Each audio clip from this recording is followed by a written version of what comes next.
சுவாமி விவேகானந்தரின் வீரமொழிகள். உயர்ந்த லட்சியம் கொண்ட மனிதன் ஒருவன் 1000 தவறு செய்தால் லட்சியம் ஒன்று இல்லாதவன் 50,000 தவறுகள் செய்வான் என்று நான் உறுதியாக சொல்வேன். தூய்மை, பொறுமை, விடாமுயற்சி ஆகிய 3 வெற்றிக்கு இன்றியமையாதவை. இவை அனைத்திற்கும் மேலாக அன்பு வேண்டும். ஒவ்வொரு உயிரிலும் தெய்வீக தன்மை மறந்திருக்கிறது.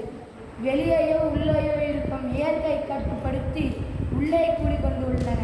இந்த தெய்வீக தன்மையை பலரும்படி செய்வதுதான் முடிவான லட்சியம்.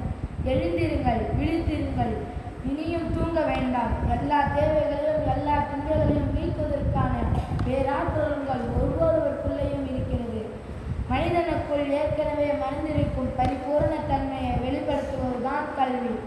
முதலில் கீழ்ப்படிவதற்கு கற்றுக்கொள், பிறகு கட்டளையிடும் பதில் உனக்கு தானாகவே வந்து சேரும். சுவாமி விவேகானந்தர்.